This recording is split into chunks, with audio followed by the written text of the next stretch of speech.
The Monkey's Paw by W. W. Jacobs.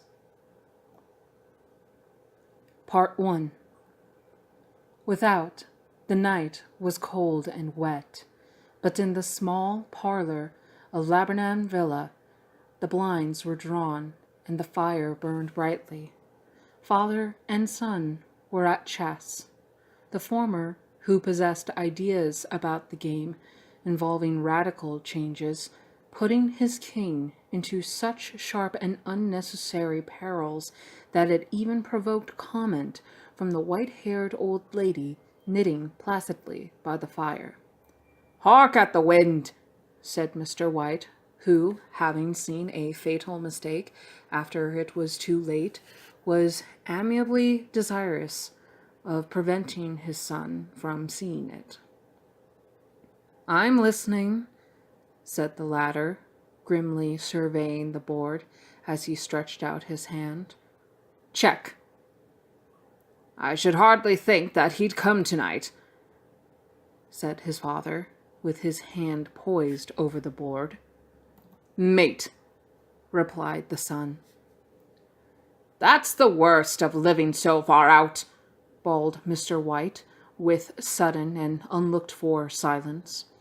"Of all the beastly, slushy, out-of-the-way places to live in, this is the worst. Pathway's a bog, and the road's a torrent. I don't know what people are thinking about. I suppose only 2 houses in the road are let. They think it doesn't matter." "Never mind, dear," said his wife soothingly. "Perhaps you'll win in the next one." Mr. White looked up sharply, just in time to intercept a knowing glance between mother and son. The words died away on his lips, and he hid a guilty grin in his thin gray beard. "There he is," said Herbert White, as the gate banged too loudly and heavy footsteps came toward the door. The old man rose with hospitable haste, and opening the door, was heard condoling with the new arrival.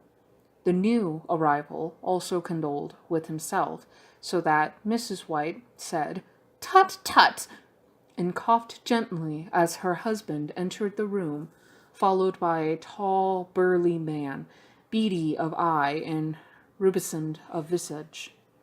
"Sergeant Major Morris," he said, introducing him. The sergeant major shook hands, and, taking the preferred seat by the fire, watched contentedly while his host got out whiskey and tumblers and stood a small copper kettle on the fire. At the 3rd glass his eyes got brighter, and he began to talk, the little family circle regarding with eager interest this visitor from distant parts, as he squared his broad shoulders in the chair and spoke of wild scenes and doughty deeds, of wars and plagues and strange peoples. 21 years of it," said Mr. White, nodding at his wife and son.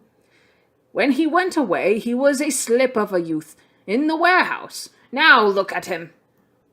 "He don't look to have taken much harm," said Mrs. White politely. "I'd like to go to India myself," said the old man, "just to look around a bit, you know." "Better where you are," said the sergeant major, shaking his head. He put down the empty glass, and sighing softly, shook it again. "I should like to see those old temples and fakirs and jugglers," said the old man. "What was that you started telling me the other day about a monkey's paw or something, Morris?" "Nothing," said the soldier hastily. "Leastways, nothing worth hearing." "Monkey's paw?" said Mrs. White curiously. "Well, it's just a bit of what you might call magic, perhaps," said the sergeant major offhandedly. His 3 listeners leaned forward eagerly. The visitor absent-mindedly put his empty glass to his lips, and then set it down again. His host filled it for him. to look at," said the sergeant major, fumbling in his pocket. "It's just an ordinary little paw, dried to a mummy." He took something out of his pocket and proffered it. Mrs. White drew back with a grimace, but her son, taking it, examined it curiously. "And what is there special about it?" inquired Mr. White, as he took it from his son, and having examined it, placed it upon the table. "It had a spell put on it by an old fakir," said the sergeant major, "a very holy man. He wanted to show that fate ruled people's lives, and that those who interfered with it did so to their sorrow. He put a spell on it so that 3 separate men could each have 3 wishes from it." His manner was so impressive that his hearers were conscious that their light laughter jarred somewhat. "Well, why don't you have 3, sir?" said Herbert White cleverly. The soldier regarded him in the way that middle age is wont to regard presumptuous youth. "I have," he said quietly, and his blotchy face whitened. "And did you really have the 3 wishes granted?" asked Mrs. White. "I did," said the sergeant major, and his glass tapped against his strong teeth. "And has anybody else wished?" persisted the old lady. "The first man had his 3 wishes, yes," was the reply. "I don't know what the first 2 were, but the 3rd was for death. That's how I got the paw." His tones were so grave that a hush fell upon the group. "If you've had your 3 wishes, it's no good to you now then, Morris," said the old man at last. "What do you keep it for?" The soldier shook his head. "Fancy, I suppose," he said slowly. "I did have some idea of selling it, but I don't think I will. It has caused enough mischief already. Besides, people won't buy. They think it's a fairy tale, some of them. And those who do think anything of it want to try it first and pay me afterward." "If you could have another 3 wishes," said the old man, eyeing him keenly, "would you have them?" "I don't know," said the other. "I don't know." He took the paw, and dangling it between his forefinger and thumb, suddenly threw it upon the fire. White, with a slight cry, stooped down and snatched it off. "Better let it burn," said the soldier sullenly. "If you don't want it, Morris," said the other, "give it to me." "I won't," said his friend doggedly. "I threw it on the fire. If you keep it, don't blame me for what happens. Pitch it on the fire again, like a sensible man." The other shook his head and examined his new possession closely. "How do you do it?" he inquired. "Hold it up in your right hand and wish aloud," said the sergeant major. "But I warn you of the consequences." "Sounds like the Arabian Nights," said Mrs. White, as she rose and began to set the supper. "Don't you think you might wish for 4 pairs of hands for me?" Her husband drew the talisman from pocket, and then all 3 burst into laughter as the sergeant major, with a look of alarm on his face, caught him by the arm. "If you must wish," he said gruffly, "wish for something sensible." Mr. White dropped it back in his pocket, and placing chairs, motioned his friend to the table.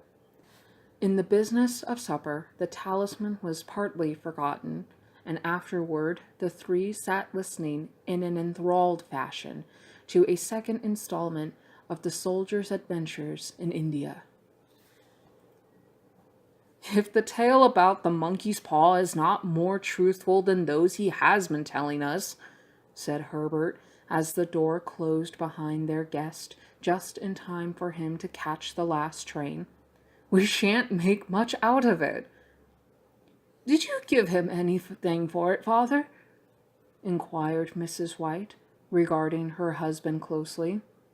A trifle, said he, coloring slightly. He didn't want it, but I made him take it, and he pressed me again to throw it away. Likely, said Herbert, with pretend horror. Why, we're going to be rich and famous and happy. Wish to be an emperor, father, to begin with. Then you can't be henpecked. He darted around the table, pursued by the maligned Mrs. White, armed with an antimacassar. Mr. White took the paw from his pocket and eyed it dubiously. I don't know what to wish for, and that's a fact, he said slowly. It seems to me I've got all I want. If you only cleared the house, you'd be quite happy, wouldn't you? Said Herbert, with his hand on his shoulder. Well, wish for £200 then. That'll just do it. His father, smiling shamefacedly at his own credulity, held up the talisman, and his son, with a solemn face, somewhat marred by a wink at his mother, sat down at the piano and struck a few impressive chords. I wish for £200, said the old man distinctly. A fine crash from the piano greeted the words, interrupted by a shuddering cry from the old man. His wife and son ran toward him. It moved! He cried, with a glance of disgust at the object as it lay on the floor. As I wished, it twisted in my hand like a snake. Well, I don't see the money, said his son, as he picked it up and placed it on the table, and I bet I never shall. It must have been your fancy, father, said his wife, regarding him anxiously. He shook his head. Never mind, though. There's no harm done, but it gave me a shock all the same. They sat down by the fire again, while the two men finished their pipes. Outside, the wind was higher than ever, and the old man started nervously at the sound of a door banging upstairs. A silence, unusual and depressing, settled upon all three, which lasted until the old couple rose to retire for the night. I expect you'll find the cash tied up in a big bag in the middle of your bed, said Herbert, as he bade them good night. And something horrible squatting up on top of the wardrobe watching you as you pocket your ill-gotten gains. He sat alone in the darkness, gazing at the dying fire and seeing faces in it. The last face was so horrible and so simian that he gazed at it in amazement. It got so vivid that, with a little uneasy laugh, he felt on the table for a glass containing a little water to throw at it. His hand grasped the monkey's paw, and with a little shiver, he wiped his hand on his coat and went up to bed. Part 2. In the brightness of the wintry sun next morning, as it streamed over the breakfast table, he laughed at his fears. There was an air of prosaic wholesomeness about the room, which it had lacked on the previous night, and the dirty, shriveled little paw was pitched on the sideboard with a carelessness which betokened no great belief in its virtues. I suppose all old soldiers are the same, said Mrs. White. The idea of our listening to such nonsense! How could wishes be granted in these days? And even if they could, how could £200 hurt you, father? Might drop on his head from the sky, said the frivolous Herbert. Morris said the things happened so naturally, said his father, that you might, if you wished, attribute it to coincidence.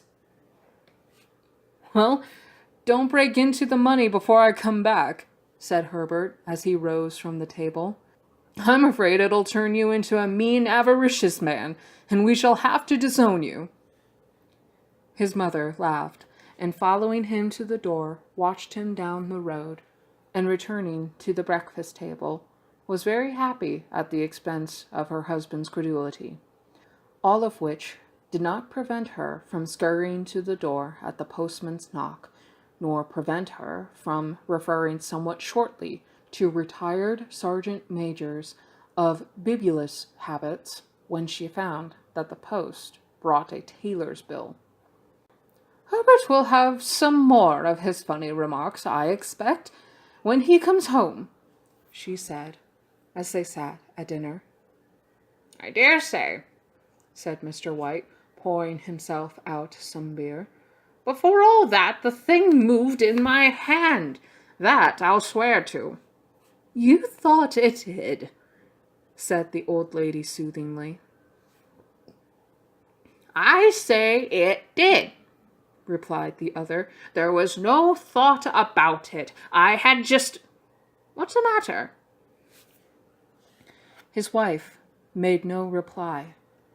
She was watching the mysterious movements of a man outside who, peering in an undecided fashion at the house, appeared to be trying to make up his mind to enter.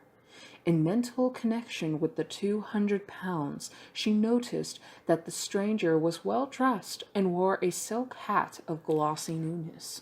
3 times he paused at the gate, and then walked on again. The 4th time he stood with his hand upon it, and then, with sudden resolution, flung it open and walked up the path. Mrs. White, at the same moment, placed her hands behind her, and hurriedly unfastening the strings of her apron, put that useful article of apparel beneath the cushion of her chair. She brought the stranger, who seemed ill at ease, into the room. He gazed at her furtively, and listened in a preoccupied fashion as the old lady apologized for the appearance of the room and her husband's coat, a garment which he usually reserved for the garden. She then waited as patiently as her sex would permit for him to broach his business, but he was at first strangely silent. I was asked to call, he said at last, and stooped and picked a piece of cotton from his trousers. I come from Ma and Megan's. The old lady started. Is anything the matter? She asked breathlessly. Has anything happened to Herbert? What is it? What is it? Her husband interposed. There, mother, he said hastily. Sit down and don't jump to conclusions. You've not brought bad news, I'm sure, sir. And he eyed the other wistfully. I'm sorry, began the visitor. Is he hurt? Demanded the mother wildly. The visitor bowed in assent. Badly hurt, he said quietly, but he is not in any pain. Oh, thank God, said the old woman, clasping her hands. Thank God for that. She broke off suddenly as the sinister meaning of the assurance dawned upon her, and she saw the awful confirmation of her fears in the other's perverted face. She caught her breath, and turning to her slower-witted husband, laid her trembling old hand upon his. There was a long silence. He was caught in the machinery, said the visitor at length in a low voice. Caught in the machinery, repeated Mr. White in a dazed fashion. Yes. He sat staring blankly out at the window, and taking his wife's hand between his own, pressed it as he had been wont to do in their old courting days, nearly 40 years before. He was the only one left to us, he said, turning gently to the visitor. It is hard. The other coughed and, rising, walked slowly to the window. The firm wished me to convey their sincere sympathy with you in your great loss, he said, without looking round. I beg that you will understand I am only their servant and merely obeying orders. There was no reply. The old woman's face was white, her eyes staring, and her breath inaudible. On the husband's face was a look such as his friend the sergeant might have carried into his first action.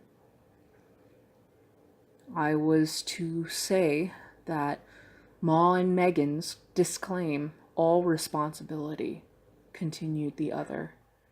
They admit no liability at all, but in consideration of your son's services, they wish to present you with a certain sum as compensation. Mr. White dropped his wife's hand and, rising to his feet, gazed with a look of horror at his visitor. His dry lips shaped the words. How much? 200 pounds, was the answer. Unconscious of his wife's shriek, the old man smiled faintly, put out his hands like a sightless man, and dropped, a senseless heap, to the floor. Part 3. In the huge new cemetery, some 2 miles distant, the old people buried their dead and came back to a house steeped in shadow and silence. It was all over so quickly that at first they could hardly realize it, and remained in a state of expectation as though of something else to happen, something else which was to lighten this load too heavy for old hearts to bear. But the days passed, and expectation gave place to resignation, the hopeless resignation of the old, sometimes miscalled apathy. Sometimes they hardly exchanged a word, for now they had nothing to talk about, and their days were long to weariness. It was about a week after that the old man, waking suddenly in the night, stretched out his hand and found himself alone. The room was in darkness, and the sound of subdued weeping came from the window. He raised himself in bed and listened. Come back, he said tenderly. You will be cold. It's colder for my son, said the old woman, and wept afresh. The sound of her sobs died away on his ears. The bed was warm, and his eyes heavy with sleep. He dozed fitfully, and then slept until a sudden wild cry from his wife awoke him with a start. The paw! She cried wildly. The monkey's paw! He started up in alarm. Where is it? What's the matter? She came stumbling across the room toward him. I want it, she said quietly. You've not destroyed it? It's in the parlor on the bracket, he replied, marveling. Why? she cried and laughed together and bending over, kissed his cheek. I only just thought of it, she said hysterically. Why didn't I think of it before? Why didn't you think of it? Think of what? He questioned. The other 2 wishes, she replied rapidly. We've only had one. Was not that enough? He demanded fiercely. No, she cried triumphantly. We'll have one more. Go down and get it quickly and wish our boy alive again. The man sat up in bed and flung the bedclothes from his quaking limbs. Good God, you are mad, he cried, aghast. Get it, she panted. Get it quickly and wish, oh, my boy, my boy. Her husband struck a match and lit the candle. Get back to bed, he said unsteadily. You don't know what you are saying. We had the first wish granted, said the old woman feverishly. Why not the second? A coincidence, stammered the old man. Go and get it and wish, cried his wife, quivering with excitement. The old man turned and regarded her, and his voice shook. He has been dead 10 days, and besides I would not tell you else, but I could only recognize him by his clothing. If he was too terrible for you to see, then how now? Bring him back, cried the old woman, and dragged him toward the door. Do you think I fear the child I have nursed? He went down in the darkness and felt his way to the parlor, and then to the mantelpiece. The talisman was in its place, and a horrible fear that the unspoken wish might bring his mutilated son before him ere he could escape from the room seized upon him. And he caught his breath as he found that he had lost the direction of the door. His brow cold with sweat, he felt his way round the table and groped along the wall until he found himself in the small passage with the unwholesome thing in his hand. Even his wife's face seemed changed as he entered the room. It was white and expectant, and to his fears seemed to have an unnatural look upon it. He was afraid of her. Wish, she cried in a strong voice. It is foolish and wicked, he faltered. Wish, repeated his wife. He raised his hand. I wish my son alive again. The talisman fell to the floor, and he regarded it fearfully. Then he sank trembling into a chair as the old woman, with burning eyes, walked to the window and raised the blind. He sat until he was chilled with the cold, glancing occasionally at the figure of the old woman peering through the window. The candle end, which had burned below the rim of the china candlestick, was throwing pulsating shadows on the ceiling and walls until, with a flicker larger than the rest, it expired. The old man, with an unspeakable sense of relief at the failure of the talisman, crept back to his bed, and a minute or two afterward, the old woman came silently and apathetically beside him. Neither spoke, but lay silently listening to the ticking of the clock. A stair creaked, and a squeaky mouse scurried noisily through the wall. The darkness was oppressive, and after lying for some time screwing up his courage, he took the box of matches, and striking one, went downstairs for a candle. At the foot of the stairs the match went out, and he paused to strike another, and at the same moment a knock so quiet and stealthy as to be scarcely audible, sounded on the front door. The matches fell from his hand and spilled in the passage. He stood motionless, his breath suspended, until the knock was repeated. Then he turned and fled swiftly back to his room and closed the door behind him. The third knock sounded through the house. "What was that?" cried the woman, starting up. "A rat," said the old man in shaking tones. A rat! It passed me on the stairs." His wife sat up in bed, listening. A loud knock resounded through the house. "It's Herbert!" she screamed. "It's Herbert!"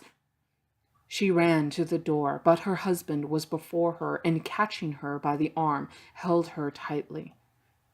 "What are you going to do?" he whispered hoarsely. "It's my boy! It's Herbert!" she cried, struggling mechanically. "I forgot it was 2 miles away. What are you holding me for? Let's go! I must open the door!" "For God's sake, don't let it in!" cried the old man, trembling. "You're afraid of your own son!" she cried, struggling. "Let me go! I'm coming, Herbert, I'm coming!" There was another knock. And another. The old woman, with a sudden wrench, broke free and ran from the room. Her husband followed to the landing and called after her appealingly as she hurried downstairs. He heard the chain rattle back and the bottom bolt drawn slowly and stiffly from the socket. The old woman's voice strained and panting. "The bolt!" she cried loudly. "Come down! I can't reach it!" But her husband was on his hands and knees, groping wildly on the floor in search of the paw. If he could only find it before the thing outside got in. A perfect fusillade of knocks reverberated through the house, and he heard the scraping of a chair as his wife put it down in the passage against the door. He heard the creaking of the bolt as it came slowly back, and at the same moment he found the monkey's paw and frantically breathed his third and last wish. The knocking ceased suddenly, although the echoes of it were still in the house. He heard the chair drawn back and the door opened. A cold wind rushed up the staircase, and a long, loud wail of disappointment and misery from his wife gave him courage to run down to her side, and then to the gate beyond. The street lamp, flickering opposite, shone on a quiet and deserted road.